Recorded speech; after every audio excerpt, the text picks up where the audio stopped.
forgotten that we're talking about competitive people within a sport. Mm-hmm. And Caitlin Clark, rightfully so, garnered all of this attention. Nike gave her a huge deal.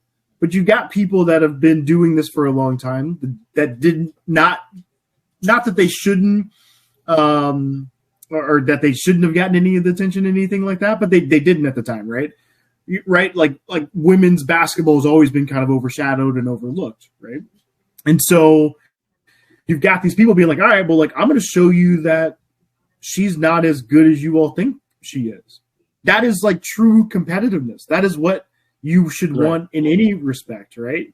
Right. And instead of people looking at everything around it just in that lens, it becomes this really weird conversation around race and about black and white and, you know, the fact that she, like, are people being mean to her and all this other stuff. And you're like, but we're talking about basketball, right? And I don't know. And I mean, obviously you just have bad actors out there, right? We know who those people are. Yeah. That will use anything to try to divide us from like a racial perspective. But I think that's just been kind of wild just to think about, just to see people's comments and to think like, but do you not think that these, but then for me, it's like you aren't even thinking as these women who are professionals as athletes. Yeah. Right? Yeah. No, I think they, it's just a weird thing for me to watch. No, I think it's really, it's a little concerning when I've seen some of the conversations out there, because I think there's only one good conversation that I've seen that they really, to me, hit the nail on the head. And it was real quick, and it was, Tony Kornheiser and Mike Wilbon. And, the conversation really is twofold, because two things can be true at the same time, which people aren't allowing when you're discussing in this space. And on one hand, it is, you have the basketball side of things, and then it goes to the conversation that you're talking about of the polarization of what she's been able to do, but then also you have to have the conversation of, for the league at least, the WNBA, so what she's been able to do in college and what hype that brings in, but then also what is currently been done in the WNBA and what has transpired in the past and who's currently playing and the greats that are there in that conversation. But then on the flip side, on the second portion, is obviously it's a racial component that makes up what has then, I think, taken and turned a great story and turned it and made it into a sour conversation and a very contentious conversation. And both of these things can live true. And on the race side of things, you have an athlete that is shooting the lights out of the ball and looking like a Steph Curry. And what does Steph Curry do on the men's side of thing? It's completely turned the NBA and the game on its head. You got 5-year-olds in Little League basketball coming down and trying to pull up tray balls. You have high schoolers thinking they can emulate the same thing. And you would hope when it comes to Caitlin Clark and the media attention that she's gotten, that you're like, oh, that might even change the game in the women's sport too. Like, I've already seen Steph, but now you got her. Like, I'm coming down to shoot and doing bad basketball, in my opinion, because only if you're Steph, you can come out and do that.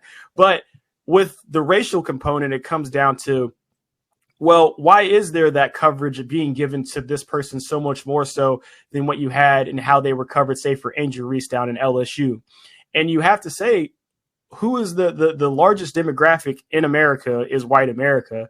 And when they have a player, like you said, when it comes into the WNBA in a league that's predominantly black, and you have somebody that they can resonate and see themselves in, there's nothing wrong with people having the opportunity to reflect and being like somebody I can gravitate towards. Why do you think Eminem went real big? Because white folks were like, you know what? It's the first time we had somebody in this game. He's not bad. I like his bars. I'm gonna hop into it. But then you also, like you said, you have that crowd, that negative crowd that's coming in, and they're the racial disruptors because that's who they want to be. It's a stain on the underbelly of society. Shouldn't be anywhere involved or anywhere near the conversation or have their voices or philosophies be elevated. But unfortunately, you have that happen, and you're seeing that permeate itself within the conversation.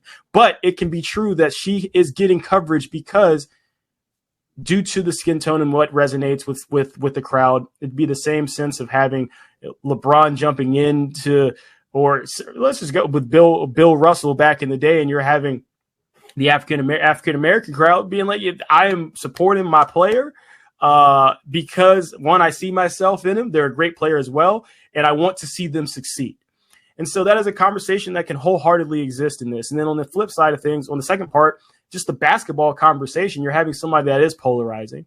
But you have to also then, this goes to why somebody's getting more TV coverage than the previous players, is because of that marketability that Nike is seeing. How can we maximize dollars? What did we talk about just a second ago? If you listen to our earlier segment, the influx of cash. How can we get return on our investments out here when we're making shoes, when we're being strategic? And if she's being connecting and it is resonating, we're going to ride this horse. And it's a tale as old as time, riding somebody till they're dead, Secretariat out here, basically. And so, but then you can have genuine emotion of being like, you know what? I'm A'ja Wilson. I've been dominating. I won championships in college. Mm-hmm. I'm winning a championship here with the Las Vegas Aces. I'm not getting that coverage, but I'm going to still play my butt off. But I'm going to still say, you know what? When I see this, when we play each other, I'm going to knock a block off, because why? That's the competitor in me. And I want y'all to see who I am. And so hopefully in turn, it can be a net positive for everybody, because you have women that have played so well in this league for so long, and now they're reaping the benefits of the league being at the point, at this crossroads of being able to propel itself into the next level. And you have somebody of Caitlin Clark who's now entering into this space that can now hopefully continue to take this league because of the garnered attention that she's seeing. And so I think everybody should look at it as, how can we benefit each other? I think it's unfortunate on the Caitlin Clark side, because she's had to answer for stuff she's never said.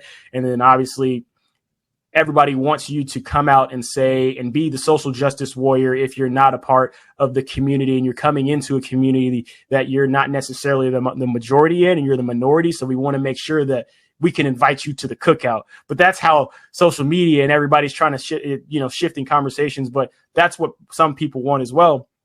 But what we have to do is, let's take the nonsense out of everything. Let's talk about it. Like you're saying, I don't like, and this is what concerned me, I don't like a lot of the conversations of kind of as if you're coddling grown women and how you want to talk about the sport, which I think in a way is misogynistic, in a way of, we're talking about let's say we're talking about the USA team and leaving Caitlin Clark off, but what is the conversation never revolving around?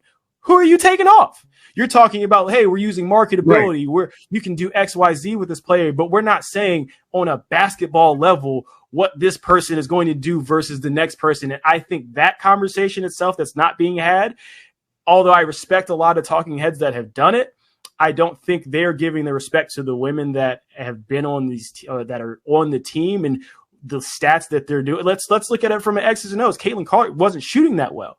And then they were like, oh, Diana Taurasi came in the league, but everybody wants, she was winning championships, but look what she was doing her rookie year. Maya Moore, the same thing. So let's talk X's and O's. Let's talk statistics. And then let's go off of that and have the conversation, not saying, well, this woman, yes, she is a world-class athlete, and it is a good conversation to have. But if we're being and representing Team USA, wouldn't you say to yourself, if this was the men's side, I want this gold medal because I want to see this team represent as best as possible and bring back the coveted gold that everybody seeks a lifetime for when we go to the Olympics? You get one shot every 4 years. I know she's young, so we have an opportunity, and it's putting a fire and a hunger in her. And I think these conversations have been missed by a lot of folks. It's concerning for how people have to, it seems, coddle women as some innate, I have to protect and talk about women in a certain way when they're grown. We're talking about grown women. Talk about grown women. How you going to talk about grown men? Don't shift it because you think that you have to somehow protect women in your conversation, because now you are doing something in a negative that, women, as an African-American male, I don't want you to talk and act like you have to protect me. Thing that I hate, I go out, there's things that annoy me. I'm out of the golf course. I'll hit a ball. Somebody's like, you know what? You don't play all the time. Hit another. No, don't. Why are you taking it upon yourself to look like you need to look out after me? That you don't know what I've been doing. I don't need that. I didn't ask you for that opinion. So why are we doing that in turn to a lot of these women in this conversation? And that's the thing that's upsetting. But let's have the conversation. You and I talked about this off air. Let's flip this back. Let's just talk about basketball. And let's let that conversation. Yes, drama stirs. Yes, drama brings eyeballs. But let's just talk ball. You know what I mean? And that's going to continue.